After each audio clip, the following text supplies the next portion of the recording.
Sejahtera Malaysia. Selamat pagi tuan-tuan dan puan-puan yang dihormati sekalian. Denyut nadi suara rakyat terus bergema di channel ini. Hari ini masuk hari keempat kalau saya tidak silap. Masuk hari keempat Zahid Hamidi bebas. Tapi nampaknya Zahid Hamidi belum lagi begitu selamat. Rayuan telah dibuat terhadap Mahkamah Rayuan. Dan dengar-dengar kata kali ini pihak pendakwa raya adalah yang baru dan lebih berpengalaman. Kenapa tuan-tuan dan puan-puan? Ada satu artikel menyatakan Zahid Hamidi bebas kerana kelemahan ketara pihak pendakwa. Adakah selepas ini peguam-peguam pendakwa yang hebat, berpengalaman besar, bagaimana kalau tiba-tiba Gopal Sri Ram yang akan menjadi ketua pendakwa raya? Ketua pendakwaan, bukan ketua pendakwa raya. Bagaimana kalau Gopal Sri Ram? Adakah Zahid Hamidi akan takut seperti Najib dan Rosmah Mansur juga? Lepas tu balik-baliklah minta dibatalkanlah si Gopal Sri Ram, las kalah habis. Okey, Zahid Hamidi bebas kerana kelemahan ketara pihak pendakwa. Itu kata tajuk daripada artikel ini. Okey, kita jumpa lagi sekejap lagi. Okey, tuan-tuan dan puan-puan, jika diteliti dalam penghujahan, kita pakai tali pinggang keselamatan dulu baru bergerak. Tadi kita isi minyak. Jika diteliti dalam penghujahan Hakim Mahkamah Tinggi Shah Alam Muhammad Yazid Mustafa ketika membuat keputusan membebaskan Presiden UMNO Ahmad Zahid Hamidi daripada pertuduhan rasuah tersebut, adalah jelas ia sebenarnya mungkin adalah disebabkan oleh kegagalan pihak pendakwa yang menyediakan bukti yang cukup dan sewajarnya.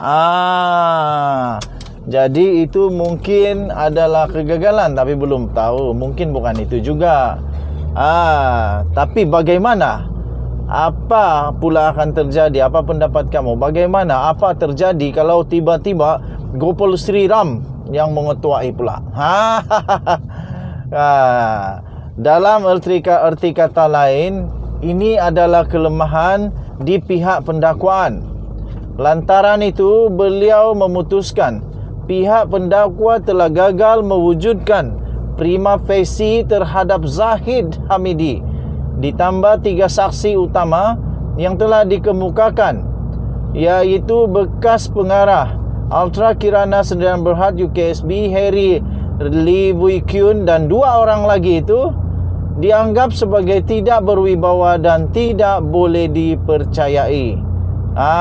Tuan-tuan dan puan-puan yang dihormati sekalian, dalam hujah berkaitan wang yang didakwa diberikan kepada Zahid Hamidi, Muhammad Yazid berkata beliau tidak dapat membayangkan bagaimana jutaan wang dimasukkan ke dalam sampul surat dan dihantar kepada bekas timbalan Perdana Menteri itu.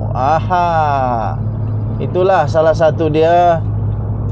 Betul jugalah kan, membandingkan dengan kes Rosmah Mansur, beliau menegaskan beg digunakan untuk menghantar berjuta-juta wang tunai kepada isteri bekas Perdana Menteri itu yang telah disabitkan bersalah dalam kes rasuah projek solar bernilai 1.25 bilion. Ketiga-tiga saksi utama itu memberi keterangan bahawa semua wang tunai itu dimasukkan ke dalam sampul coklat pada setiap kali penghantaran. Pada mulanya, amaun bulanan ialah 200,000 Singapura dolar, tapi kemudiannya dinaikkan kepada 300,000 Singapura dolar dan akhirnya 520,000 Singapura dolar. Bagi bulan yang tertinggal, jumlah itu kemudian akan digandakan pada bulan-bulan berikutnya. Okey, sebagai contoh, jika mereka tidak membayar pada Januari, amount itu akan dibayar bersekali pada Februari. Sekali lagi, ia semua dimasukkan ke dalam sampul surat. Berbanding kes Rosmah Mansor, penghantaran pertama sebanyak 5 juta ringgit Malaysia dalam bentuk wang tunai pada 20 Disember 2016 dibahagikan kepada 2 beg berisi 2.5 juta ringgit Malaysia setiap satu. Okey. Untuk penghantaran kali kedua berjumlah 1.5 juta, wang itu dimasukkan juga ke dalam 2 beg. Dalam kes Zahid ini pula, pihak pendakwaan tidak menunjukkan sebarang sampul surat. Tiada bukti menunjukkan apa saiz sampul surat yang digunakan. Itu mungkin kelemahan lah. Katanya, saya tidak boleh bayangkan saiz sampul apa yang boleh memuatkan wang tunai 600,000 Singapore dolar yang bersamaan dengan sekitar 1.6 juta ringgit Malaysia pada masa itu, kata Muhammad Yazid sebagaimana yang dipetik oleh Malaysia Kini. Selain itu, kata beliau, tiada rakaman kamera litar tertutup CCTV yang dikemukakan di mahkamah. Pemandu tidak dipanggil, pengawal tidak dipanggil, anggota polis tidak dipanggil, slip transaksi touch and go tidak dikemukakan, log panggilan telefon dan mesej kepada Zahid Hamidi juga tidak ditunjukkan kepada mahkamah. Sekali lagi, dengan membandingkan dengan kes Rosmah Mansor, beliau berkata saksi yang dipanggil oleh pihak pendakwaan dalam kes tersebut termasuk individu yang mengambil wang dan kaki tangan bank, manakala cek bank turut dikemukakan sebagai bukti. Bukti tidak langsung seperti yang diketengahkan dalam kes Rosmah. Semuanya tiada dalam kes ini, katanya. Begitu juga ada gambar diambil dan pelan lakaran dalam kes Rosmah, tetapi tidak dalam kes ini, tambahnya lagi. Muhammad Yazid seterusnya berkata, Nicole Tan, iaitu seorang warga China yang bekerja dengan subkontraktor di Hong Kong, didakwa telah memainkan peranan penting dalam menyediakan sebagian besar dana RM238 juta seperti yang dinyatakan dalam buku ledger.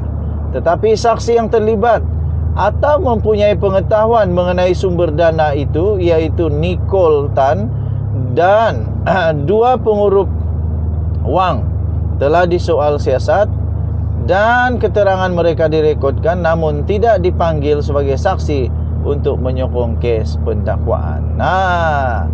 Jadi tuan-tuan dan puan-puan, apa sebenarnya yang terjadi? Kamu bacalah secara lengkap di sahbudin.com.net. Artikel ini sangat bagus. Inilah jawapan, antara jawapan kenapa Zahid Hamidi bebas. Denyut nadi suara rakyat bergema di channel ini. Kita jumpa lagi. Bye-bye.